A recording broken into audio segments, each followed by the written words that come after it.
Good morning പ്രിയപ്പെട്ട വിദ്യാർത്ഥികളെ, sales associate കോഴ്സിൻ്റെ അടുത്ത സെഷനിലേക്ക് നിങ്ങളെ എല്ലാവരെയും ഞാൻ സ്വാഗതം ചെയ്യുകയാണ്. ഇന്ന് നമ്മൾ ചർച്ച ചെയ്യാൻ പോകുന്നത് സെയിൽസ് അസോസിയേറ്റ് എന്ന ഈ ജോലിയിൽ ഒരാളുടെ അല്ലെങ്കിൽ ഒരു സെയിൽസ് അസോസിയേറ്റിൻ്റെ ആശയവിനിമയ ശേഷിയുടെ പ്രാധാന്യം എന്താണെന്നും എങ്ങനെ ഒരു സെയിൽസ് അസോസിയേറ്റിനെ തൻ്റെ ആശയവിനിമയ ശേഷി ഏറ്റവും ഫലപ്രദമായി ഉപയോഗിച്ച് സെയിൽസ് ജോലി ഏറ്റവും നല്ല രീതിയിൽ എങ്ങനെ ചെയ്യാം എന്നതിനെ പറ്റിയാണ്.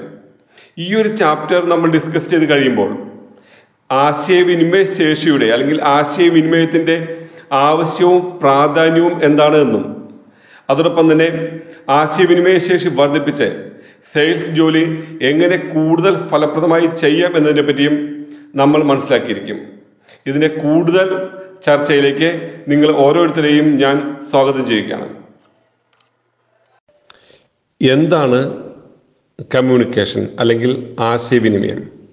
നമുക്കറിയാം, രണ്ടോ അതിലധികമോ വ്യക്തികൾ തമ്മിൽ തങ്ങളുടെ സന്ദേശങ്ങൾ പരസ്പരം കൈമാറുന്ന പ്രക്രിയയാണ് ആശയവിനിമയം. ആശയവിനിമയത്തിന് ധാരാളം മാർഗങ്ങളുണ്ട്. പക്ഷെ ഈ ക്ലാസ്സിൽ നമ്മൾ ചർച്ച ചെയ്യാൻ പോകുന്നത് ഒരു സെയിൽസ് ജോലി ചെയ്യുന്ന ഒരു സെയിൽസ് അസോസിയേറ്റിൻ്റെ കമ്മ്യൂണിക്കേഷനെ പറ്റിയാണ്. നമുക്കറിയാം, കമ്മ്യൂണിക്കേഷനിൽ പ്രധാനമായുള്ളത് ഈ കമ്മ്യൂണിക്കേഷൻ അയക്കുന്ന ഒരു സെൻഡർ, ആ കമ്മ്യൂണിക്കേഷൻ സ്വീകരിക്കുന്ന ഒരു റിസീവർ, അവർ തമ്മിൽ കൈമാറ്റം ചെയ്യുന്ന ഒരു മെസ്സേജ്, ആ മെസ്സേജ് ലഭിച്ചു കഴിയുമ്പോഴുള്ള ഫീഡ്ബാക്ക്. ഇങ്ങനെ 4 കാര്യങ്ങളാണ് കമ്മ്യൂണിക്കേഷൻ്റെ ഭാഗമായുള്ളത്. നമുക്കറിയാം, ഒരു സെയിൽസ് നടത്തുന്ന ഒരു സ്ഥാപനത്തിൽ ഒരു കസ്റ്റമർ വരികയും ആ കസ്റ്റമർ തൻ്റെ ഒരു ആവശ്യം ആ സെയിൽസ് പേഴ്സൺ അറിയിക്കുകയും ചെയ്യുന്നു. അപ്പോൾ കസ്റ്റമർ സെൻറ്ററും ആ സെയിൽസ് പേഴ്സൺ റിസീവറുമാണ്.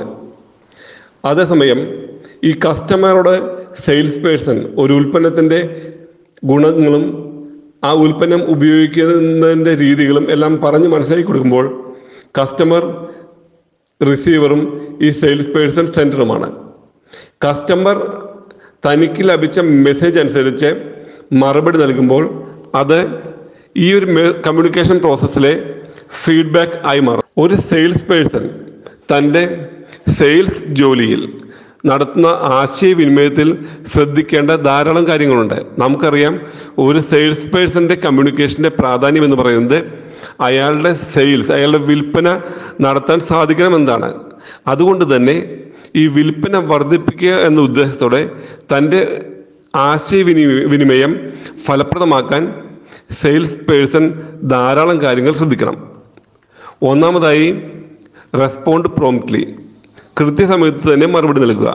ഒരു സെയിൽസ് പേഴ്സണോട് ഒരു കസ്റ്റമർ എന്തെങ്കിലും കാര്യം ചോദിച്ചാൽ അല്ലെങ്കിൽ എന്തെങ്കിലും ഒരു കാര്യം പറഞ്ഞാൽ ഉടൻ തന്നെ, ഒട്ടും ഡിലേ ഇല്ലാതെ, ഒട്ടും വൈകാതെ തന്നെ സെയിൽസ് പേഴ്സൺ അയാൾക്ക് മറുപടി നൽകിയിരിക്കണം. എങ്കിൽ മാത്രമേ കസ്റ്റമേഴ്സിനെ തന്നെ നല്ല രീതിയിൽ സ്വീകരിച്ചെന്ന് ബോധ്യപ്പെടൂ.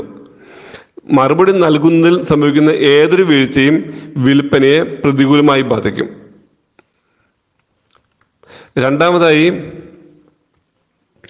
കമ്മ്യൂണിക്കേഷൻ ചെയ്യാൻ അല്ലെങ്കിൽ ആശയവിനിമയം ചെയ്യാൻ ധാരാളം മാർഗങ്ങളുണ്ട്.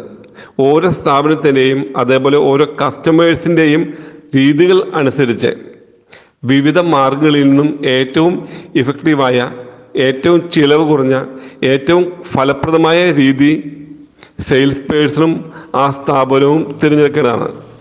നമുക്ക് പ്രധാനപ്പെട്ട ചില ആശയവിനിമയ മാധ്യമങ്ങളെ പരിചയപ്പെടാം. ഈ റീറ്റെയിൽ സ്ഥാപനങ്ങൾ ഉപയോഗിക്കുന്ന ആശയവിനിമയ മാർഗങ്ങളിലൊന്നാണ് ഓൺലൈൻ റിവ്യൂസ്.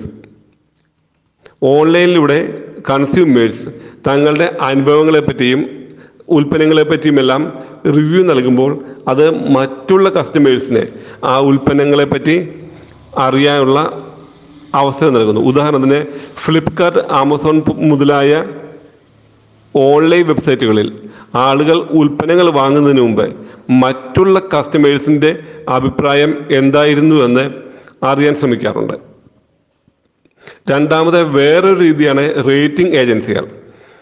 ധാരാളം റേറ്റിംഗ് ഏജൻസികൾ പല സ്ഥാപനങ്ങളെയും റേറ്റിംഗ് ചെയ്ത് അവിടുത്തെ സേവനങ്ങളെയും ഉൽപ്പന്നങ്ങളെയും പറ്റിയുള്ള ഗുണനിലവാരത്തെ പറ്റിയുള്ള റാങ്കിങ്ങുകൾ അല്ലെങ്കിൽ ഗ്രേഡുകൾ നൽകുകയും അത് കസ്റ്റമേഴ്സിനെ ആ സ്ഥാപനത്തെ പറ്റി മനസ്സിലാക്കുവാൻ സഹായിക്കുകയും ചെയ്യുന്നു.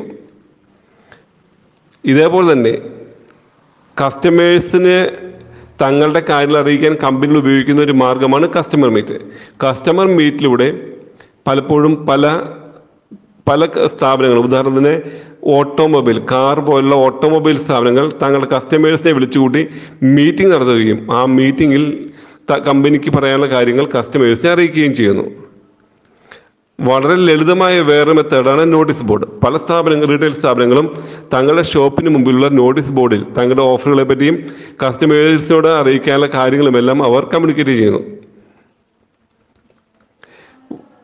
ഇന്ന് ഷോപ്പിംഗ് മാളുകളിലും എല്ലാം ഉപയോഗിക്കുന്ന വേറൊരു മെത്തേഡാണ് ബിഗ് സ്ക്രീൻ. വളരെ വലിയ പ്ലാസ്മ സ്ക്രീനുകളിൽ അല്ലെങ്കിൽ LCD TV-കളിൽ സ്ഥാപനങ്ങൾ തങ്ങളുടെ ഉൽപ്പന്നങ്ങളെ പറ്റിയും ഓഫറുകളെ പറ്റിയും എല്ലാം പ്രദർശിപ്പിക്കുമ്പോൾ അവ കസ്റ്റമേഴ്സിന് ശ്രദ്ധ ആകർഷിക്കുകയും അങ്ങനെ വിൽപ്പനയെ വർദ്ധിപ്പിക്കാൻ ഇടവരുത്തുകയും ചെയ്യുന്നു. സ്ഥാപനങ്ങൾ തങ്ങളുടെ ജോലിക്കാരെ മോട്ടിവേറ്റ് ചെയ്യാൻ ഉപയോഗിക്കുന്ന വേറൊരു രീതിയാണ് മൺഡേ മീറ്റിംഗ്. അതായത് തിങ്കളാഴ്ച രാവിലെ എല്ലാ ജോലിക്കാരെയും വിളിച്ചുകൂട്ടി ഒരു മീറ്റിംഗ് നടത്തുകയും ഇനിയുള്ള ഒരാഴ്ച എങ്ങനെ മുന്നോട്ട് കൊണ്ടുപോകണം എന്നതിനെപ്പറ്റി അവരുമായി ചർച്ച ചെയ്യുകയും ചെയ്യുന്നു. സ്ഥാപനങ്ങൾ പണ്ട് മുതൽ ചെയ്യുന്ന വേറൊരു മെത്തഡാണ് കസ്റ്റമേഴ്സിനെ നേരിട്ട് എഴുത്തയക്കുക എന്നുള്ളത്. കസ്റ്റമേഴ്സിനെ സാധാ പോസ്റ്റ് വഴിയോ അല്ലെങ്കിൽ ഇമെയിൽ വഴിയോ എഴുത്തയക്കുകയും അവരുടെ ഫീഡ്ബാക്ക് അറിയാൻ ശ്രമിക്കുകയും ചെയ്യുന്നത് പണ്ടേ മുതലേയുള്ള വളരെ ഇഫക്റ്റീവായ ഒരു സെയിൽസുമായി ബന്ധപ്പെട്ട കമ്മ്യൂണിക്കേഷൻ മെത്തഡാണ്. ഇപ്പോൾ ഇൻ്റർനെറ്റ് സൗകര്യങ്ങൾ വർദ്ധിച്ചതോടെ പല സ്ഥാപനങ്ങളും സ്വന്തമായി ഇൻ്റർനെറ്റ് ഫെസിലിറ്റി, അതായത് കമ്പനിയിലെ ജോലിക്കാർക്കും കസ്റ്റമേഴ്സിന് വേണ്ടി മാത്രമുള്ള ഇൻ്റർനെറ്റ് ഫെസിലിറ്റി ഏർപ്പെടുത്തുകയും അങ്ങനെ വളരെ മെച്ചപ്പെട്ട രീതിയിൽ തങ്ങളുടെ കമ്മ്യൂണിക്കേഷൻ നടത്തുകയും ചെയ്യുന്നു. ഇപ്പോൾ യുവാക്കൾക്കിടയിൽ വളരെ പരിചിതമായ വേറെ മെത്തഡാണ് സോഷ്യൽ മീഡിയ.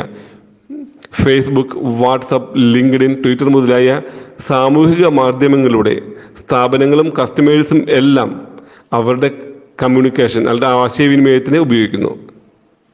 ഇങ്ങനെയുള്ള പല മെത്തേഡിൽ നിന്നും ഏറ്റവും ഇഫക്റ്റീവായ ഏറ്റവും ഫലപ്രദമായ ആശയവിനിമയ രീതി സ്ഥാപനങ്ങൾക്കും സെയിൽസ് പേഴ്സണും തിരഞ്ഞെടുക്കാവുന്നതാണ്. ഇതേപോലെ തന്നെ കസ്റ്റമേഴ്സുമായുള്ള ആശയവിനിമയത്തിൽ സെയിൽസ് പേഴ്സൺ ശ്രദ്ധിക്കേണ്ട വളരെ പ്രധാനപ്പെട്ട കാര്യമാണ് കസ്റ്റമേഴ്സിനെ ഈ സ്ഥാപനത്തെ പറ്റി അല്ലെങ്കിൽ ഈ സ്ഥാപനത്തിലെ ഉൽപ്പന്നങ്ങളെ പറ്റിയുള്ള എക്സ്പെക്റ്റേഷൻസ് എന്താണെന്ന് മനസ്സിലാക്കുകയും ആ എക്സ്പെക്റ്റേഷൻസ് അനുസരിച്ച് ഈ സ്ഥാപനത്തിന് സേവനങ്ങൾ നൽകാൻ സാധിക്കുന്നുണ്ടോ എന്ന് തിരിച്ചറിയുകയും ചെയ്യുക. അതോടൊപ്പം തന്നെ കസ്റ്റമേഴ്സിൻ്റെ എക്സ്പെക്റ്റേഷൻസുമായി മാച്ച് ചെയ്യുന്ന രീതിയിൽ തങ്ങളുടെ സേവനം ക്രമപ്പെടുത്താൻ ഓരോ സെയിൽസ് അസോസിയേറ്റും ശ്രദ്ധിക്കേണ്ടതാണ്. കസ്റ്റമേഴ്സ് എന്തെങ്കിലും കമൻറ്റ് പറയുകയോ അല്ലെങ്കിൽ എന്തെങ്കിലും ചോദ്യങ്ങൾ ചോദിക്കുകയോ ചെയ്യുമ്പോൾ കസ്റ്റമർ സർവേ പോലുള്ള സാഹചര്യങ്ങൾ പ്രത്യേകിച്ചും ഈ സെയിൽസ് അസോസിയേറ്റ് കസ്റ്റമേഴ്സിൻ്റെ ചോദ്യങ്ങൾ കൃത്യമായി മനസ്സിലാക്കുകയും ആ ചോദ്യങ്ങൾക്ക് കൃത്യമായ മറുപടി നേരത്തെ തന്നെ ശേഖരിച്ച് വെച്ച് അവരെ അറിയിക്കുകയും ചെയ്യേണ്ടതാണ്. അഞ്ചാമതായി കസ്റ്റമേഴ്സിനെ അവരുടെ പ്രശ്നങ്ങൾ പറയുവാനും അത് സെയിൽസ് പീപ്പിൾ ശ്രദ്ധിക്കുവാനും ആ പ്രശ്നം സോൾവ് ചെയ്യാനും വേണ്ട സമയം അല്ലെങ്കിൽ അതിന് വേണ്ട സാഹചര്യം ഈ സെയിൽസ് പീപ്പിൾ എപ്പോഴും കസ്റ്റമേഴ്സിന് നൽകേണ്ടതാണ്. അടുത്തതായി നമ്മൾ ചർച്ച ചെയ്യാൻ പോകുന്നത് ഒരു റീറ്റെയിൽ സ്ഥാപനത്തിന് തൻ്റെ കസ്റ്റമേഴ്സുമായി നല്ലൊരു കമ്മ്യൂണിക്കേഷൻ നിലനിർത്തുന്നതിൻ്റെ അല്ലെങ്കിൽ നിലനിർത്തേണ്ടതിൻ്റെ പ്രാധാന്യം എന്താണ് എന്നതിനെ പറ്റിയാണ്. ഒന്നാമതായി മെച്ചപ്പെട്ട മാനേജീരിയൽ എഫിഷ്യൻസി, അതായത് ഒരു സ്ഥാപനം കൂടുതൽ നല്ല രീതിയിൽ മെച്ചപ്പെട്ട രീതിയിൽ നടത്തിക്കൊണ്ടു പോകുവാൻ നല്ലൊരു കമ്മ്യൂണിക്കേഷൻ സിസ്റ്റം ആവശ്യമാണ്. കൃത്യമായി കസ്റ്റമേഴ്സുമായി കമ്മ്യൂണിക്കേറ്റ് ചെയ്യാൻ പറ്റുന്ന ഒരു സിസ്റ്റം ഇല്ലെങ്കിൽ പ്രശ്നങ്ങൾ പലപ്പോഴും കൃത്യമായി കമ്മ്യൂണിക്കേഷൻ നടക്കാതെ വരികയും അത് സ്ഥാപനത്തിൻ്റെ നടത്തിപ്പിനെ ദോഷകരമായി ബാധിക്കുകയും ചെയ്യും. രണ്ടാമതായി നല്ലൊരു കമ്മ്യൂണിക്കേഷൻ സിസ്റ്റം ഉണ്ടെങ്കിൽ മാത്രമേ കസ്റ്റമേഴ്സുമായി നല്ല കമ്മ്യൂണിക്കേഷൻ ചെയ്യാൻ സെയിൽസ് പീപ്പിളിന് സാധിക്കുകയും കസ്റ്റമേഴ്സിൻ്റെ പ്രശ്നങ്ങൾ സോൾവ് ചെയ്യുന്നത് വഴി സെയിൽസ് പീപ്പിളിൻ്റെ ആത്മവിശ്വാസവും അവരുമായുള്ള നല്ല ബന്ധവും വർദ്ധിക്കുകയും ചെയ്യുകയുള്ളൂ. അതുകൊണ്ട് തന്നെ കസ്റ്റമേഴ്സുമായി നല്ല ബന്ധം വർദ്ധിപ്പിക്കുന്നതിന്, കസ്റ്റമേഴ്സുമായി നല്ല മെച്ചപ്പെട്ട രീതിയിൽ പ്രവർത്തിക്കുന്നതിന് സെയിൽസ് പീപ്പിളിന് ആത്മവിശ്വാസം നൽകാൻ നല്ലൊരു കമ്മ്യൂണിക്കേഷൻ രീതി ആവശ്യമാണ്. നമുക്കറിയാം, നല്ലൊരു നേതൃത്വം ഉണ്ടാകുന്നത് നല്ല ആശയവിനിമയത്തിലൂടെയാണ്. രണ്ട് പേർ തമ്മിലോ അല്ലെങ്കിൽ രണ്ടിലധികം പേർ തമ്മിലോ ഉള്ള മെച്ചപ്പെട്ട കമ്മ്യൂണിക്കേഷൻ, ആശയവിനിമയം അവരുടെ ലീഡർഷിപ്പ് രീതികളെ വളർത്തുകയും അത് ഈ സ്ഥാപനത്തിൻ്റെ സെയിൽസിന് ഗുണകരമായി മാറുകയും ചെയ്യുന്നു. അടുത്തതായി, ഈ കസ്റ്റമേഴ്സും ഈ സ്ഥാപനവും തമ്മിൽ പരസ്പരം നല്ല ഒരു വിശ്വാസവും ഒരു ആത്മബന്ധവും ഉണ്ടാകാൻ നല്ലൊരു കമ്മ്യൂണിക്കേഷൻ ആവശ്യമാണ്. ഈ സെയിൽസ് പീപ്പിളും ഈ കസ്റ്റമേഴ്സും തമ്മിലുള്ള സന്തോഷകരമായ ആശയവിനിമയമാണ് സ്ഥാപനവും അവരും തമ്മിലുള്ള കസ്റ്റമേഴ്സ് തമ്മിലുള്ള ബന്ധത്തെ വർദ്ധിപ്പിക്കുന്നത്. ഒരു സ്ഥാപനത്തിന് കൃത്യമായ രീതിയിൽ കമ്മ്യൂണിക്കേഷൻ നടന്നാൽ മാത്രമേ അവരുടെ ഈ സ്ഥാപനത്തിന് മുന്നോട്ട് പോകാൻ വേണ്ടിയുള്ള മെച്ചപ്പെട്ട ഇഫക്റ്റീവായ തീരുമാനമെടുക്കാൻ സാധിക്കുകയുള്ളൂ. ഉൽപ്പന്നങ്ങളുടെ വിൽപ്പനയെപ്പറ്റിയും ഉൽപ്പന്നങ്ങളുടെ സോഴ്സിങ്, അത് വാങ്ങുന്നതിനെ പറ്റിയും എല്ലാമുള്ള മെച്ചപ്പെട്ട തീരുമാനങ്ങൾ എടുക്കാൻ നല്ലൊരു കമ്മ്യൂണിക്കേഷൻ ആവശ്യമാണ്. ആറാമതായി, ജോലിക്കാരെ നല്ല രീതിയിൽ അപ്പോയിൻറ്റ് ചെയ്യുകയും അവരെ നല്ല രീതിയിൽ മോട്ടിവേറ്റ് ചെയ്ത് അവരുടെ പ്രവർത്തനം ഈ സ്ഥാപനത്തിൻ്റെ കൂടുതൽ മെച്ചപ്പെട്ട വളർച്ചയ്ക്ക് ഉപയോഗിക്കാൻ സാധിക്കണമെങ്കിൽ നല്ല രീതിയിലുള്ള കമ്മ്യൂണിക്കേഷൻ ആവശ്യമാണ്.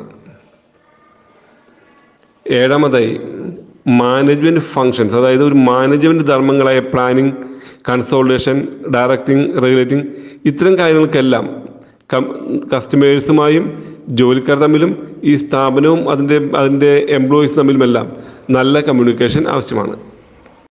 അടുത്തതായി നമുക്ക് കസ്റ്റമേഴ്സുമായി ഒരു റീറ്റെയിൽ സ്ഥാപനം ആശയവിനിമയം നടത്തുമ്പോൾ ശ്രദ്ധിക്കേണ്ടത് അല്ലെങ്കിൽ സെയിൽസ് വർദ്ധിപ്പിക്കാനായി ചെയ്യേണ്ട കാര്യങ്ങൾ എന്തെല്ലാമാണെന്ന് പരിശോധിക്കാം. ഒന്നാമതായി, കസ്റ്റമേഴ്സിന് ആവശ്യമായ എല്ലാ കാര്യങ്ങളും കസ്റ്റമേഴ്സ് അറിയേണ്ടതായ ഈ സ്ഥാപനത്തിനും കസ്റ്റമേഴ്സിനും ഗുണകരമായ എല്ലാ കാര്യങ്ങളും വളരെ വ്യക്തമായ കൃത്യമായ രീതിയിൽ യാതൊരു ആശയക്കുഴപ്പവും ഇല്ലാത്ത രീതിയിൽ നൽകാൻ ഈ സ്ഥാപനങ്ങൾ എപ്പോഴും ശ്രദ്ധിക്കേണ്ടതാണ്. ഈ സെയിൽസ് പീപ്പിൾ കൃത്യമായ ട്രെയിനിങ്ങിലൂടെ ഈ സെയിൽസ് അസോസിയേറ്റിനെ സ്ഥാപനത്തിൻ്റെ കാര്യങ്ങൾ കൃത്യമായി ഈ കസ്റ്റമേഴ്സിന് മുമ്പിൽ അവതരിപ്പിക്കാൻ സാധിക്കണം. രണ്ടാമതായി, കസ്റ്റമേഴ്സിനെ തങ്ങളുടെ ഉൽപ്പന്നങ്ങളെ പറ്റിയും തങ്ങളുടെ സ്റ്റോക്കിനെ പറ്റിയുമെല്ലാം കൃത്യമായ ധാരണ നൽകാൻ സാധിച്ചെങ്കിൽ മാത്രമേ കസ്റ്റമേഴ്സിന് ഈ ഉൽപ്പന്നങ്ങൾ വാങ്ങുവാനും അങ്ങനെ ഈ സ്ഥാപനത്തിൻ്റെ വളർച്ചയെ സഹായിക്കാൻ സാധിക്കൂ. അതുകൊണ്ട് തന്നെ ഏറ്റവും അനുയോജ്യമായ മാർഗങ്ങളിലൂടെ തങ്ങളുടെ സ്ഥാപനം നൽകുന്ന ഉൽപ്പന്നങ്ങളെപ്പറ്റിയും സേവനങ്ങളെപ്പറ്റിയുമെല്ലാം കസ്റ്റമേഴ്സിനെ അറിയിക്കാൻ സ്ഥാപനങ്ങൾ ശ്രദ്ധിക്കേണ്ടതാണ്. മൂന്നാമതായി, കസ്റ്റമേഴ്സിലേക്ക് എങ്ങനെയെല്ലാം തങ്ങളുടെ ആശയങ്ങൾ എത്തിക്കാമെന്നതിനെപ്പറ്റി ഈ സ്ഥാപനം വളരെ സീരിയസ് ആയി ആലോചിക്കുകയും വിവിധ ഇനം മാർഗങ്ങളിലൂടെ കസ്റ്റമേഴ്സിലേക്ക് തങ്ങളുടെ ആശയവിനിമയം എത്തിക്കുകയും കസ്റ്റമേഴ്സിൽ നിന്നും തങ്ങൾക്കറിയേണ്ട കാര്യങ്ങൾ ശേഖരിക്കുകയും ചെയ്യേണ്ടതാണ്. ഇന്നത്തെ കാലത്ത് സോഷ്യൽ മീഡിയ പോലുള്ള പലവിധ മാർഗങ്ങളിലൂടെ കസ്റ്റമേഴ്സിനുമായി നല്ലൊരു ബന്ധം നിലനിർത്തുകയും കസ്റ്റമേഴ്സിൽ നിന്നും ഇൻഫർമേഷൻ കളക്ട് ചെയ്യുകയും ചെയ്യാവുന്നതാണ്. നമുക്കറിയാം, കസ്റ്റമർ റിലേഷൻഷിപ്പ് മാനേജ്മെൻറ്റ് ഇന്ന് റീറ്റെയിൽ സ്ഥാപനങ്ങൾ ധാരാളമായി ഉപയോഗിക്കുകയാണ്. ഈ CRM സോഫ്റ്റ്വെയർ വഴി കസ്റ്റമേഴ്സിൻ്റെ പർച്ചേസിങ്ങിനെ പറ്റിയുള്ള അവരുടെ എല്ലാ താല്പര്യങ്ങളും അതേപോലെ തന്നെ അവരുടെ സാമ്പത്തിക കാര്യം എല്ലാം അറിയാൻ സാധിക്കുകയും അങ്ങനെ അതെല്ലാം ഈ സ്ഥാപനത്തിൻ്റെ ബിസിനസ്സിനെ കൂടുതൽ മെച്ചപ്പെട്ട രീതിയിൽ മുന്നോട്ട് പോകുവാൻ സഹായിക്കുന്ന രീതിയിൽ ഉപയോഗിക്കാനും സാധിക്കുന്നതാണ്. ഇതെല്ലാം ചെയ്താലും പലപ്പോഴും കസ്റ്റമേഴ്സിൻ്റെ എക്സ്പെക്റ്റേഷൻ അനുസരിച്ച് നമ്മുടെ സ്ഥാപനങ്ങൾക്ക് തങ്ങളുടെ സേവനങ്ങൾ നൽകാൻ സാധിക്കാത്ത ഒരവസ്ഥ വന്നേക്കാം. ഇത്തരം സാഹചര്യങ്ങളിൽ റീറ്റെയിൽ സ്ഥാപനങ്ങൾ തങ്ങളുടെ സർവേ വഴിയും അതേപോലെ കസ്റ്റമേഴ്സും സെയിൽസ് പീപ്പിളും തമ്മിലുള്ള സംഭാഷണം വഴിയും കസ്റ്റമേഴ്സ് നേരിടുന്ന പ്രശ്നങ്ങൾ എന്തെല്ലാമാണെന്ന് കൃത്യമായി മനസ്സിലാക്കാൻ ശ്രമിക്കുകയും അങ്ങനെ അവയിലുണ്ടായിരുന്ന പ്രശ്നങ്ങൾ പരിഹരിച്ച് കൂടുതൽ മെച്ചപ്പെട്ട സേവനം നൽകാനും ശ്രദ്ധിക്കേണ്ടതാണ്. ഇന്ന് ഈ ഒരു ചാപ്റ്ററിൽ നമ്മൾ കമ്മ്യൂണിക്കേഷനെ പറ്റിയുള്ള ധാരാളം കാര്യങ്ങൾ മനസ്സിലാക്കി കഴിഞ്ഞു. നമുക്കറിയാം, ഒരു സെയിൽസ് ജോലിയിൽ കസ്റ്റമേഴ്സുമായുള്ള നല്ലൊരു കമ്മ്യൂണിക്കേഷൻ, നല്ലൊരു ആശയവിനിമയമാണ് ഏറ്റവും മികച്ച അഡ്വർടൈസ്മെൻറ്റ്. അതുകൊണ്ട് തന്നെ കസ്റ്റമേഴ്സിൻ്റെ ആവശ്യങ്ങൾ കൃത്യമായും മനസ്സിലാക്കുകയും അവയ്ക്ക് നല്ല രീതിയിൽ മറുപടി നൽകുകയും സ്ഥാപനത്തെ പറ്റിയുള്ള നല്ലൊരു പ്രതിച്ഛായ നിർമ്മിക്കാനും ഒരു സെയിൽസ് അസോസിയേറ്റിന് സാധിക്കുന്ന രീതിയിൽ തങ്ങളുടെ കമ്മ്യൂണിക്കേഷൻ മെച്ചപ്പെടുത്താൻ ഓരോ സെയിൽസ് അസോസിയേറ്റും ശ്രദ്ധിക്കേണ്ടതാണ്. നിങ്ങൾക്ക് 2 ഹോംവർക്ക് കൂടി നൽകുകയാണ്. ഒന്നാമതായി, ആശയവിനിമയത്തിൻ്റെ പ്രക്രിയ മനസ്സിലാക്കി തരാൻ സാധിക്കുന്ന അല്ലെങ്കിൽ പ്രദർശിപ്പിക്കുന്ന ഒരു ചാർട്ട് തയ്യാറാക്കുക. രണ്ടാമതായി, കസ്റ്റമേഴ്സുമായി വളരെ ഇഫക്റ്റീവായ ഒരു ആശയവിനിമയം ഉള്ളതുകൊണ്ട് ഒരു സ്ഥാപനത്തിന് എന്തെല്ലാം പ്രയോജനങ്ങൾ ഉണ്ടെന്ന് കാണിക്കുന്ന ഒരു ചാർട്ട് തയ്യാറാക്കുക. Thank you.